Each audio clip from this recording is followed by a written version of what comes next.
आज का जो टॉपिक है कौन सा है? Nucleus. Nucleus nucleus of the cell. इसमें प्लांट सेल और प्रोकैरियोटिक और यूकैरियोटिक का क्या था कंडीशन? न्यूक्लियस नहीं होता, क्या होता है उसके बदले? न्यूक्लियोइड। क्या है? आरएनए। उसी को कलेक्टिव में क्या बोलते हैं? Nucleic acid.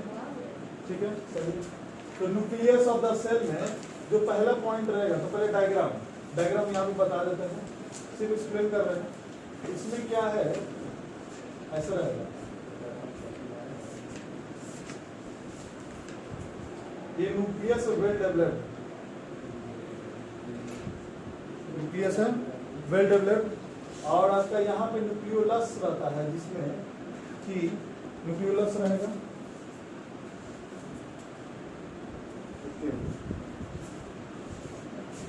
न्यूक्लियोलस ऐसे। अच्छा, ये जो हम जो पहले स्ट्रक्चर ऑफ फंक्शन, इसका डायग्राम देख के बायोलॉजी में कोई भी टॉपिक रहेगा, कोई भी टॉपिक बायोलॉजी में ट्रेनिंग और 11th वाले जो भी आएंगे उसमें आपको पहले क्या करना, डायग्राम बनाना है, तब उसमें स्ट्रक्चर ऑफ फंक्शन लिखना है। तो पहले का यहाँ पे टॉपिक स्ट्रक्चर, पहला इतना स्पेस आगे का छोड़िएगा डायग्राम के लिए, क्योंकि कॉपी है ये, तो इस साइड में आपका नाम रहेगा, राइट साइड में सब नेमिंग रहेगा, बोर्ड की तरह नहीं। इतना बड़ा बीच में लाइक इतना बड़ा देखिए यहाँ पे अगर डायग्राम है तो इस साइड में क्या रहेगा, इसका लेबलिंग, तब यहाँ structure then function. Structure okay. First point कैसा सेट का लग रहा है, गोल है, तो ये तो बोर्ड पर तो लिखेंगे इट इज ओवल। पहले जो देखते जा रहे स्टेप बाय स्टेप, ओवल और स्फेरिकल। अगर तुम एक नजर देखो तो लगेगा ओवल शेप का है, डायरेक्ट सर्कल नहीं होगा, जेली लाइक स्ट्रक्चर है। तो ये हो गया। अब देन स्फेरिकल आपको इसलिए दिखेगा क्योंकि अगर आप और ज्यादा जूम करो इलेक्ट्रोमैग्नेटिक से, तो डायरेक्ट आपको दिख रहा है स्फेरिकल रहता है, जैसे घूमते रहता है, पूरा कवर रहता है। ये तो देखने को मिलता है जब इसको समझ लो, क्रॉस सेक्शन करेगा तब। इट इज ओवल और spherical in shape. Next, it consist double membrane. तो जो जो दिख रहा है उसी से पॉइंट बनाएंगे और देखेंगे कि बुक पे भी पॉइंट क्लियर हो रहा है। It consist double membrane. कैसे स्ट्रक्चर बताना है? हाँ, तो ये पहले आपका कौन सा है, आउटर मेम्ब्रेन। आउटर मेम्ब्रेन बाहर का मेम्ब्रेन है, जो भी फूड पार्टिकल्स, जो प्रोटीन पार्टिकल्स वगैरह जो भी है इसमें, ये अंदर पोर से जाएगा, तो पोर यहाँ रहा, न्यूक्लियर पोर। अच्छा, पोर नहीं लिखेंगे डायरेक्ट, न्यूक्लियर पोर लिखेंगे, इंपॉर्टेंट है ये। नेक्स्ट जो इसमें आएगा, इसके बारे में ब्रेन ऑफ द सेल है, it is brain of the, it is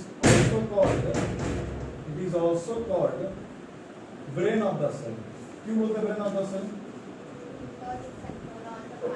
क्योंकि सेंट्रल पार्ट कंट्रोल कर रहा है। किसी का ब्रेन अगर डिस्टर्ब हो जाए तो उसका पूरा बॉडी का फंक्शन गया। तो लिखेंगे it controls centre, it controls centre,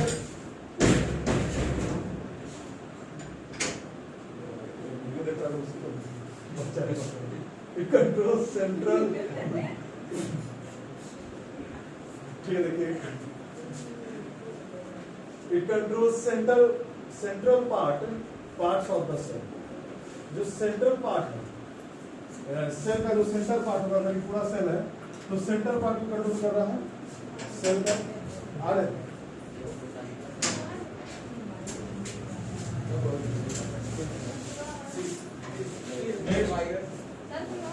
next देखिए, कोई और आ रहा है?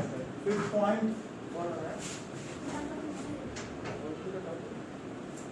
फिफ्थ पॉइंट में क्या होगा,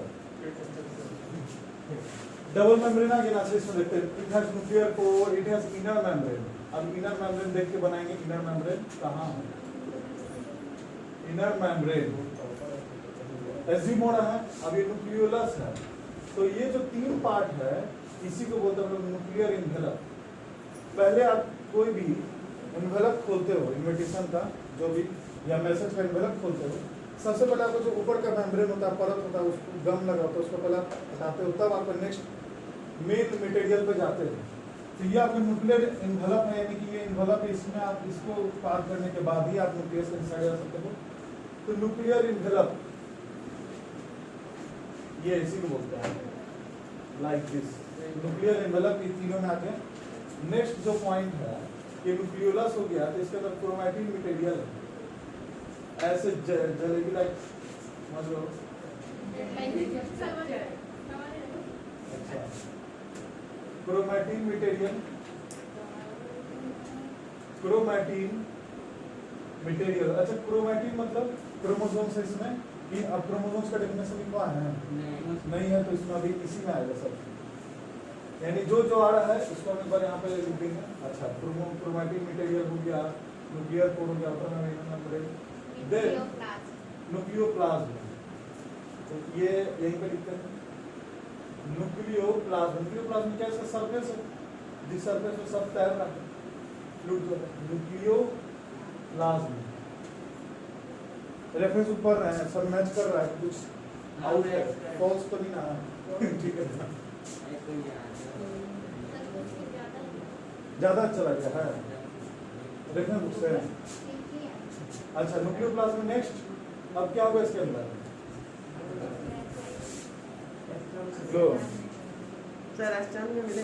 न्यूक्लियोलस। अच्छा, वो लिखेंगे न्यूक्लियोलस। इसका क्या क्रोमोसोम्स बनाएंगे? न्यूक्लियोलस नहीं, क्रोमैटिन है, न्यूक्लियोलस के अंदर होगा। डीएनए आरएनए सब न्यूक्लियोलस के अंदर है, यही है राइट।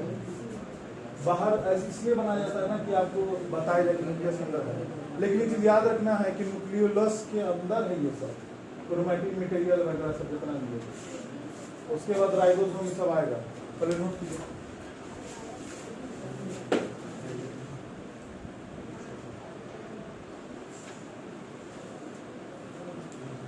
स्ट्रक्चर तो हो गया है, कुछ बच रहा है तो अच्छा,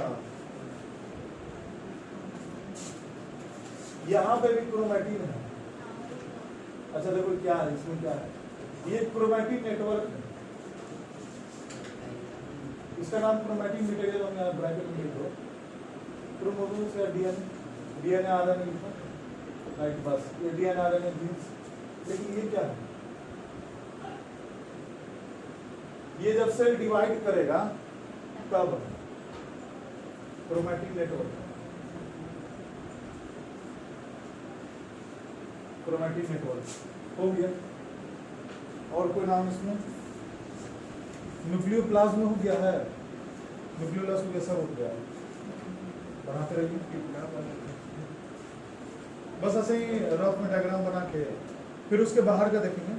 हाँ, एक चीज छूट रहा है, जो बीच का पोर्शन है, ये जो बीच का स्पेस है, इसको क्या बोलते हैं? ये बीच का स्पेस पेरीन्यूक्लियर,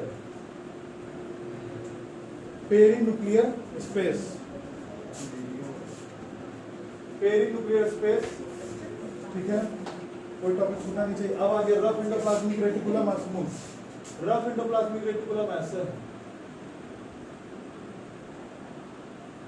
रफ है तो इसका मतलब क्या होगा कि इसके ऊपर, हाँ, तो माइक्रोस्कोप से ये रफ दिखा।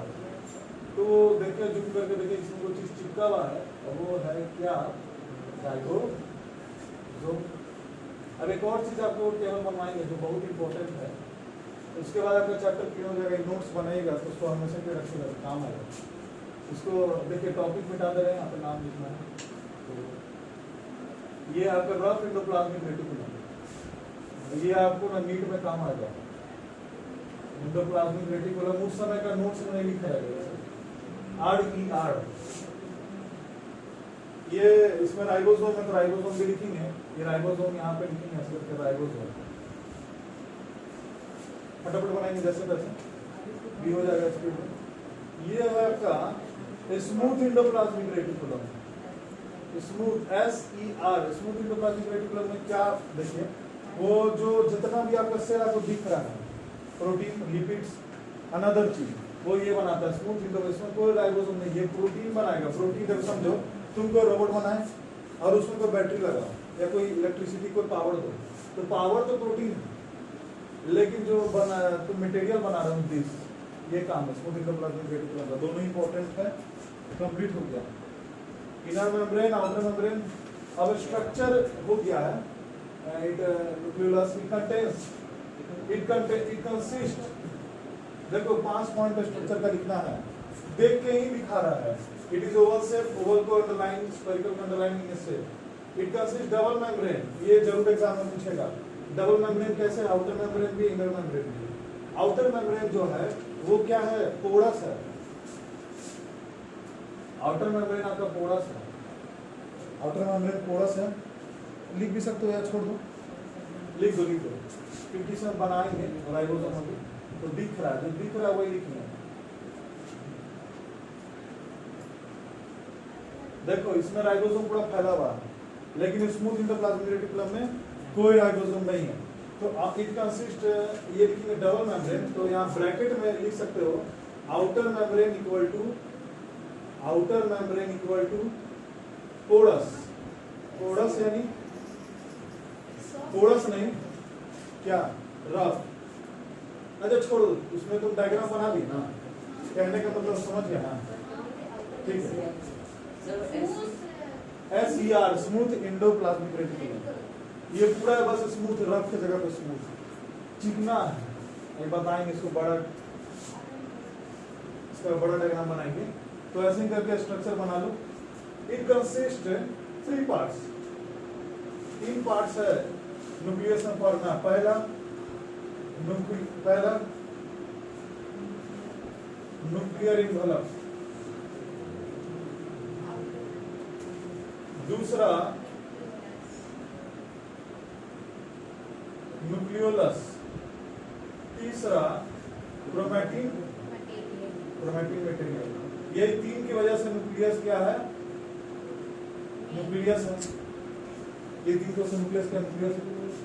अब फंक्शन लिखेंगे, तो पहले पूरा नोट कीजिए, पास कर दीजिए अभी, ठीक है। 6 पॉइंट जो है डिस्कवर्ड बाय, इट इज, देखिए it is discovered by Robert brown in 1831।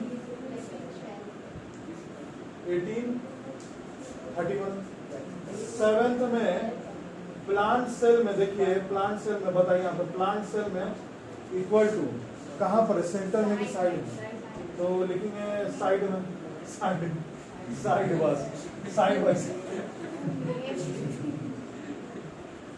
By side. और एनिमल सेल में सेंटर में। अच्छा ये इसलिए मैं तरह लिखवा रहे हैं, अपोजिट हो गया। फंक्शन जो है, फंक्शन में बताइए क्या क्या देखें। इट कंट्रोल्स, वो लिखवा चुके control centre of the cell, सब नहीं, it is the brain of the cell. It makes RNA and, देखो RNA क्या है, ये जो भी प्रोटीन आता है या जो भी प्रोटीन बनाता है, ये डिकोडिंग कोडिंग करेगा, RNA का काम है। एंड राइबोसोम, अब राइबोसोम तो फैक्ट्री है किसका, factory of manufacturing, factory of protein, देखो फैक्ट्री ऑफ प्रोटीन बनाता है। RNA क्या करेगा, पहले कोडिंग करेगा। तुम कोई ऐप बनाए, कोई सॉफ्टवेयर बनाए, लेकिन उसको बहुत ज्यादा नंबर बनाने में ये राइबोसोम काम करता है, ये भी राइबोसोम बनाता है। चलो हो गया, मेरे सारे ने राइबोसोम लिख लो। अब नेक्स्ट जो टॉपिक है, इट स्टोर्स, इसी में it stores hereditary unit, hereditary information.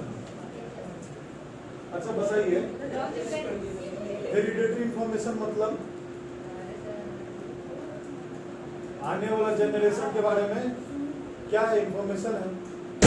उसका जो स्ट्रक्चर होगा बॉडी का, और दिमाग का जो स्ट्रक्चर होगा, बैकबोन का जो स्ट्रक्चर होगा, वो सब इसमें हेरिडेटरी इंफॉर्मेशन में पहले से ही कंटेंट है। हेरिडेटरी इंफॉर्मेशन किसमें है, ये हेरिडेटरी इंफॉर्मेशन DNA में, हाँ ठीक है सही है, क्रोमैटिन नेटवर्क फिर इसका डीएनए। डीएनए का फुल फॉर्म लिखा है क्या? और हाँ चलो तो बताते हैं, इस वालों को खुद ही मालूम है, अच्छी बात है। अब इसका मेन, इसमें क्रोमोसोम्स कंटेंट है, तो इट कंटेन्स क्रोमोसोम्स,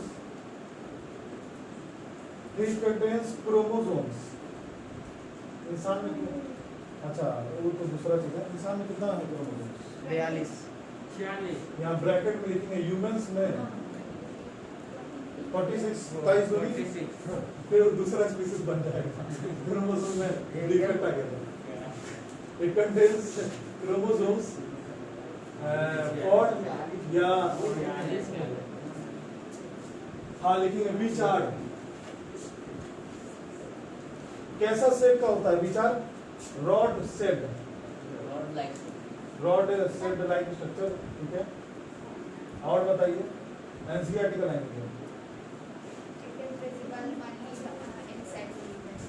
हाँ it is rod like rod shaped structures only when the cell is to divide। अच्छा विजिबल, हाँ यहाँ से थोड़ा लाइन नहीं हो गया, अच्छा समझो पहले ऐसे नहीं, ऐसे बता के पहले देखो। सेल है, देख लो भाई सेल है, ऐसा नहीं होता पूरा अच्छा से, तो उसके बाद इसको डिवाइड करना है, ये न्यूक्लियस है, तो डिवाइड होगा तो सबसे पहले यहाँ पे डिवीजन होगा, तो देखो ये क्या हो जाता है, ऐसा हो जाता है, और यहाँ पे तब आपको थ्रेड लाइक क्रोमोसोम दिखेगा। जो थ्रेड लाइक क्रोमैटिक नेटवर्क है वो रॉड सेट हो जाएगा, एकदम सीधा सीधा रॉड सेट, देन ये अलग होगा, क्रोमोसोम आपस में टूटेगा, आधा क्रोमोसोम इसके पास आधा उसके पास, तो देखो अंदर में ही तुम्हारा ऐसे हाफ क्रोमोसोम्स और हाफ क्रोमोसोम्स दोनों न्यूक्लियस के पास आ गया। अब क्या होगा बताओ, ये दूर जाएगा, दो न्यूक्लियस दूर जाएगा, जाइगोट टाइप का, और यहाँ पे सेल प्लेट बनेगा, सेल प्लेट लिख सकते हो, सेल प्लेट, और ये है तुम्हारा सेल डिवीजन, 8 क्लास में था सेल डिवीजन, और दोनों न्यूक्लियस है, डॉटर सेल बनेगा तब, उसके बाद होगा ये प्लाज्मा मेम्ब्रेन का, ऐसे तो ये अलग हो गया, तो सेल प्लेट के द्वारा ये अलग हो जाता है, बुक में दिया है कि एक साथ होता है, फास्ट प्रोसेस इसलिए ऐसे बताया गया पढ़ने की, तो ये कुछ ऐसा हो जाएगा, ठीक है। हाफ नंबर ऑफ, अगर यहाँ पे 2n है क्रोमोसोम, पहले 2n था, पहले कितना था 2n, यही समझ में नहीं आता, फिर ये n हो जाएगा, फिर ये n हो जाएगा, और ये पूरा सेल अलग हो जाएगा। देखिए यहाँ पे n और n के फॉर्म हो जाएगा, दिस इज मायोसिस, और माइटोसिस में क्या है कि 2n के 2n रह जाएगा, जो ग्रोथ में काम आता है, तो ये सेल डिफरेंट बना सकते हैं, नोट कीजिए आप ओनली, हाँ ये तो लिखे, it contains chromosomes which are rod shaped like structures only visible when, बता रहे थे, when the cell is to divide. कैसे कोचिंग में क्या करना है, लिखते भी रहना है, बोलते भी रहना है, नजर दोनों तरफ, is to divide a very fast, is to divide, chromosomes के बारे में लिखना। 4th पॉइंट, क्रोमोसोम्स क्या है, इस बारे में बता चुके हैं, क्रोमोसोम्स कलर्ड और जोम्स यानी थ्रेड, लेकिन क्या करता है कि कंटेन्स, वही फिर ऊपर का लाइन रिपीट करेगा, हेरिडेटरी इंफॉर्मेशन, यही बस अंदर में इसी का यही सारांश है, इस सेल के अंदर जो क्रोमोसोम्स लिखे हैं वही क्रोमोसोम्स क्या है, अगर मेरे अंदर जो क्रोमोसोम्स होगा वो मेरे हेरिडेटरी, मतलब समझो कि यूनिट है, वेहिकल है हेरिडेटरी, इसको लिखेंगे अच्छा से, chromosomes it contains hereditary information, वही ऊपर का line, for from parents to next generation, from parents to next generation in the form of DNA, हाँ, अगर तुम देखोगे कि कोई विलुप्त देखिए इधर, कोई विलुप्त जानवर या कोई भी स्पीसीज विलुप्त हो गया, डिस्ट्रिक्ट हो गया, उसका डीएनए अगर मिल जाता है, उसको आदमी रिसर्च करता है, कैसे डायनासोर के बारे में पता चल गया, कुछ तो उसका फॉसिल्स था, उस पे जो डीएनए थे उसको ऊपर देखा गया, तो डीएनए ही सारा answer, DNA very important. Next इसमें पॉइंट जो बताने वाला थे याद है, हाँ इतना लीजिए, पॉज कर दीजिए, हो गया। साइटोप्लाज्म, इसके बारे में जो पॉइंट होगा क्या है, इट इज लोकेटेड, या इट इज लोकेटेड लिखिए, it is fluid between, it is the located, लेकिन और छोटा कर देते हैं, it is the fluid between, it is the fluid between, हाँ it is the fluid first between, किससे किसके बीच में, हाँ ऐसे भी देखिए ऑर्गेनल्स और सेल मेम्ब्रेन के बीच में, क्योंकि पूरा आ गया साइटोप्लाज्म पूरा आ गया, प्रोटोप्लाज्म भी, हाँ तो लिखेंगे it is cell membrane and organelles, अब देखो थोड़ा समझो, न्यूक्लियस है ये ऑर्गेनल्स है, तो इसमें सब आ गया, साइटोप्लाज्म में सब आ गया, बस देखो बाहर का छोड़ के क्या है, सेल मेम्ब्रेन या प्लाज्मा मेम्ब्रेन से तुमको याद है, तो प्लाज्मा मतलब cell membrane and organelles, cell organelles, देखो यहाँ पे cell organelles. Next point, it consist, इसके अंदर इट कंटेन्स, कंसिस्ट नहीं, इट कंटेन्स अपने अंदर क्या कंटेन किए हुए, अब देखना यहाँ पे नंबर ये पढ़ोगे फिर अलग हो जाओगे सबसे, 90% वाटर, फिर 7%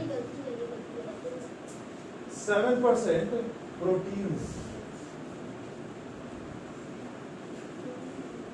ओके ये हो गया। नेक्स्ट आता 2% कार्बोहाइड्रेट्स एंड लिपिड्स। लिपिड्स क्या होता है? लिपिड्स एनिमल फैट पहले से ही प्रेजेंट, एंड लिपिड्स कॉम्प्लेक्स, अच्छा रुको लिख देते हैं, कॉम्प्लेक्स फैट, ओ हाँ बड़े फैट मॉलिक्यूल, ये कार्बोहाइड्रेट्स है, शुगर ग्लूकोज, ठीक है। 1% इनऑर्गेनिक सब्सटेंसेस, विटामिन मिनरल्स के बारे में बोला, इनऑर्गेनिक सब्सटेंस, ये इंपॉर्टेंट है, समझो ये इंपॉर्टेंट है, ये वाला लिखोगे तो तुम्हारा नंबर जबरदस्त आ रहा है। इनऑर्गेनिक सब्सटेंस कौन कौन, विटामिन, मिनरल्स, जो भी मिनरल्स, रफेज एंड रफेज, बाद में रफेज हो गया। और इसका फंक्शन सिर्फ लिखवाना है, जो थर्ड पॉइंट है, फंक्शन क्या साइटोप्लाज्म का, कि प्लांट सेल आप देखिएगा तो साइटोप्लाज्म जो है मूव कर रहा है, सब ऑर्गेनल्स को मूव करवाता रहता है, तो इसका क्या है, aids in movement, don't talk aids in, aids वाला वर्ड्स नहीं है ये, एड्स मींस कारण, इन मूवमेंट, मूवमेंट का कारण बनता है, सेल में जो भी मूवमेंट है थोड़ा है, अंदर में तुम्हारा मॉलिक्यूल्स है या कोई टॉक्सिक सब्सटेंस को किधर भेजना है, ये सब साइटोप्लाज्म में काम है। पास करूं, सेल ऑर्गेनल्स टॉपिक लगाइए, ऑर्गेनल्स देखिए यहाँ पे ध्यान, सेल ऑर्गेनल्स देखिए बाबू, सेल ऑर्गेनल्स में मेन इंपॉर्टेंट है, 3 पार्ट में इसको डिवाइड कर रहे हैं, ये इंपॉर्टेंट है आपका, ये इसके बाद आपको पूरा कंप्लीट। नॉन मेम्ब्रेन, जिसके पास मेम्ब्रेन नहीं है, इसी टाइप से क्वेश्चन पूछता है एग्जाम में, नॉन मेम्ब्रेनस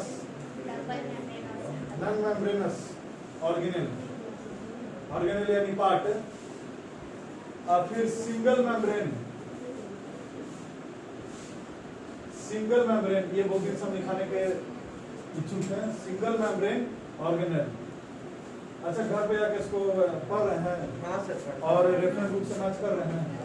डबल मेम्ब्रेन, कोई टॉपिक छूटे ना आपको ये बताना है, स्टूडेंट का काम है टॉपिक ना छूटे, तो देख लो टॉपिक छूट गया क्या, कॉपी में नहीं है, लास्ट रिवीजन में आपको कॉपी नहीं पढ़ के जाना है, बुक नहीं हो पाएगा। डबल मेम्ब्रेन ऑर्गेनल्स, कोई भी लाइन, कोई भी टॉपिक जो छूट गया क्लास में डिस्कस करना था, तो वो बता देना। ऐसे सब हो गया, हम देखिए डबल मेम्ब्रेन में पहला नंबर पे कौन आएगा? डबल मेम्ब्रेन जिसके अंदर चलो न्यूक्लियस लिख देते हैं, माइटोकॉन्ड्रिया देन न्यूक्लियस, ठीक है, न्यूक्लियस माइटोकॉन्ड्रिया और क्योंकि अगर ऊपर न्यूक्लियस में दो है, माइटोकॉन्ड्रिया बात मत कीजिए आवाज आएगा। माइटोकॉन्ड्रिया हाँ, अच्छा न्यूक्लियस का डबल है ना, अच्छा यहाँ बताइए माइटोकॉन्ड्रिया की प्लास्टिड सही है नहीं मतलब, लेकिन हम ऐसे बता दिए डबल मांग रहे हैं, चलो ठीक है। नेक्स्ट सब है इसमें तो बता देंगे ना, लाइसोसोम्स, अच्छा इसमें लिख देते हैं लाइसोसोम्स, अब आ जाएगा ना वैक्यूल्स, बस आपको नाम बताना है, हम उसको आप यहाँ पे बिछा देंगे, सजा देंगे, बिछा देंगे सजा देंगे वैक्यूल्स और राइबोसोम इधर आ गया और सेंट्रोसोम, राइबोसोम्स एंड सेंट्रियोल्स और सेंट्रोसोम, इसी में इट कंसिस्ट सेंट्रियोल्स, ठीक है ना, सेंट्रोसोम और उसी में सेंट्रियोल्स है, क्रोमोसोम डीएनए है उसमें इसमें है, ये हो गया लाइसोसोम्स हो गया, और एंडोप्लाज्मिक रेटिकुलम में ईआर लिख देते हैं endoplasmic reticulum. Next Golgi apparatus, next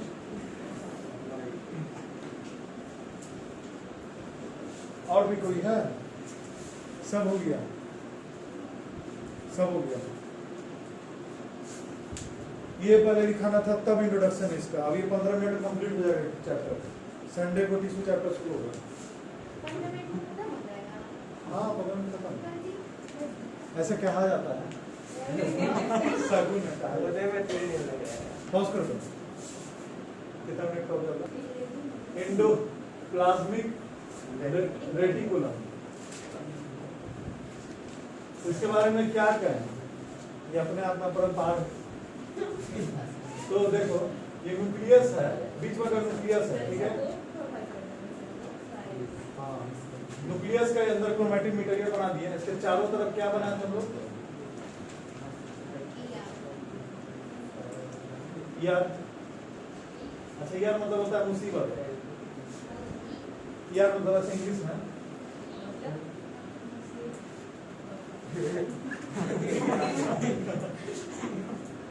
अच्छा ठीक है, पहली बार पढ़ाते हो हमसे, ऐसे नहीं तो हम ही हंसते मतलब वो कह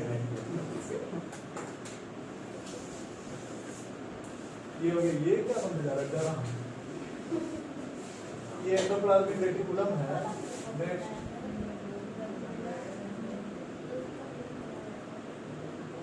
अच्छा से बनाना है, किताब में नहीं दिया है, दिया है, देख लो बना लो, सिंपल, स्पेस भी छोड़ सकते हो।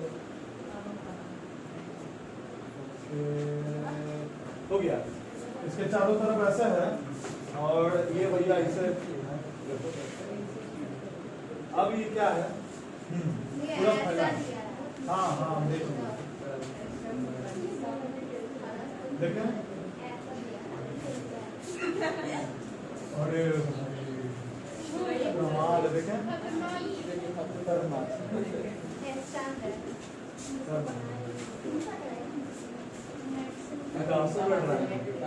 ये हो गया, इसको बनाते रहिए, देखिए पहले फटाफट हाथ चलाते रहिए, कंप्लीट करना है पूरा। ये क्या है? पहला स्ट्रक्चर, हाँ हाँ नहीं वो तो है, बोल रहा सेल और नहीं लिखा है, नहीं चैप्टर 1 सेल,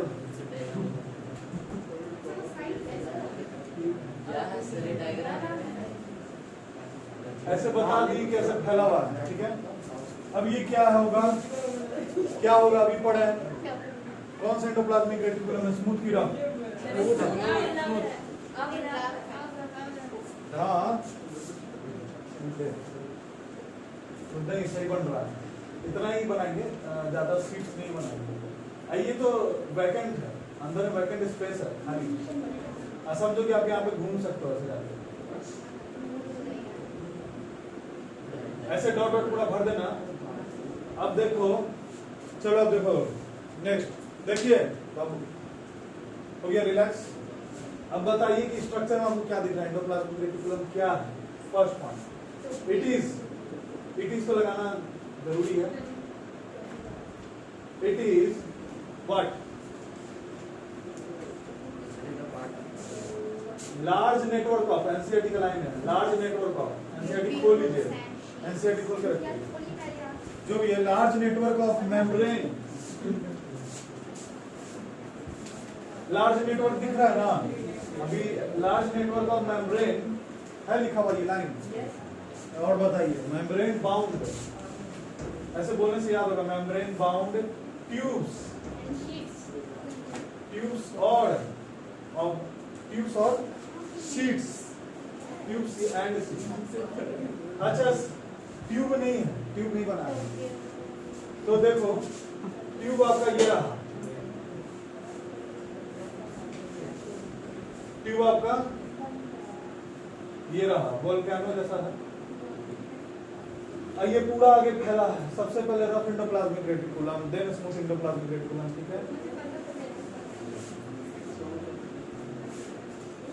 चलो लगता है आज अब नहीं हो पाएगा, रफ एंडोप्लाज्मिक रेटिकुलम हो जाएगा। रुकोगे?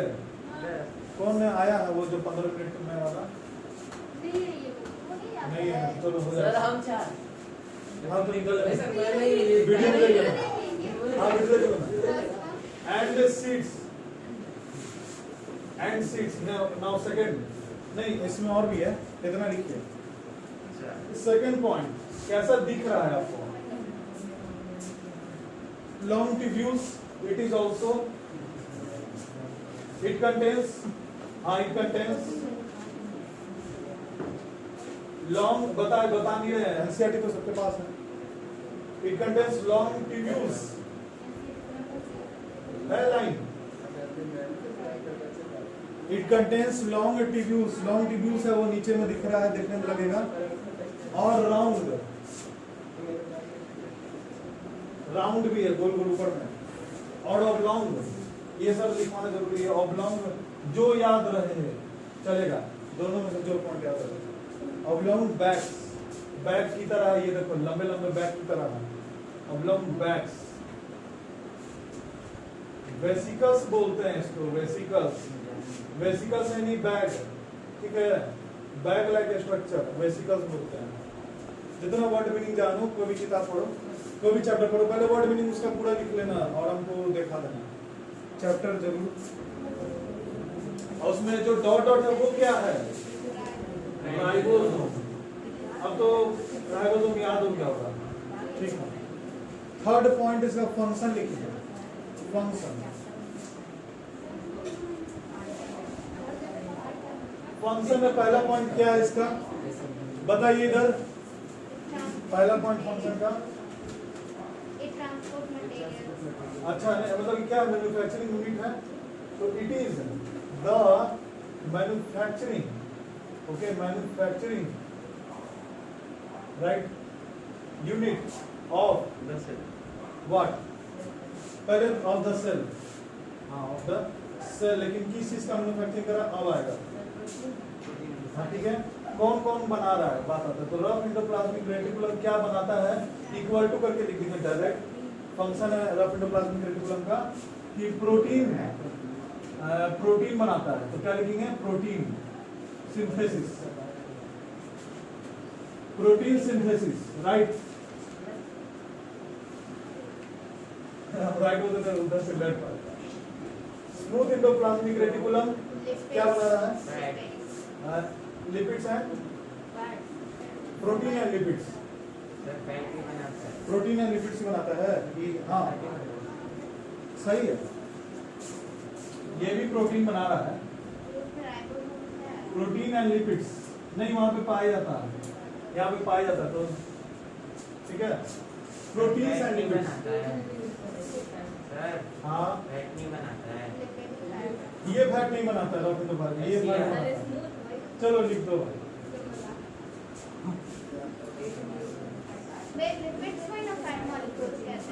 हाँ हाँ चलो मिटा दो प्रोटीन है, प्रोटीन होगा ये मेरे को दो दिन सही है। फैट मॉलिक्यूल्स एंड प्रोटीन्स यहाँ पे पाए जाते हैं, ये सिंथेसिस भी है। अच्छा देखो ये क्यों बना रहा है प्रोटीन, तुम समझो। उतना प्रोटीन नहीं बनाएगा जितना प्रोटीन है पर्टिकुलर है, लेकिन ये जो यहाँ पे जो प्रोटीन बन रहा है स्मूदी में वो काम में आएगा। देखना फॉर तो बता सकता है, फॉर मेकिंग ऑफ, फॉर जो प्रोटीन और लिपिड्स बन रहा है वो किस काम के लिए है? कोई पढ़ा है मेम्ब्रेन बायोजेनेसिस, सेल मेम्ब्रेन को बनाने के लिए लिखेंगे। Protein and lipid synthesis is helpful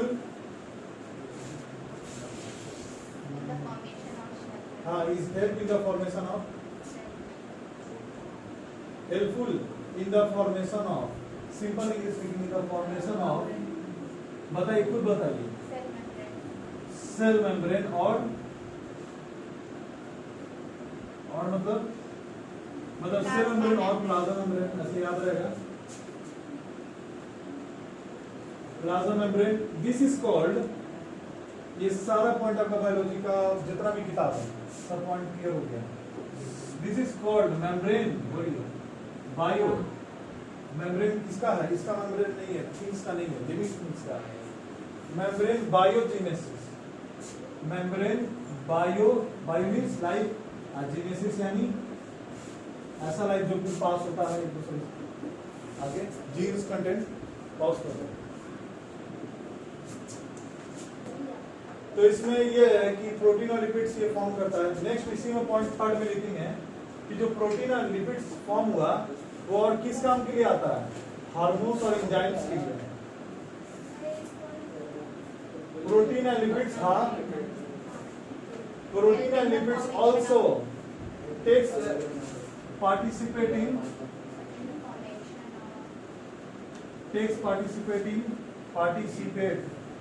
in the formation of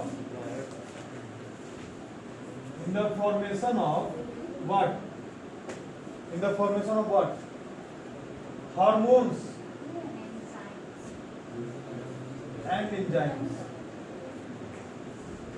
हो गया, स्टॉप। मैं पॉज कर देता हूँ, पॉज कर देता हूँ।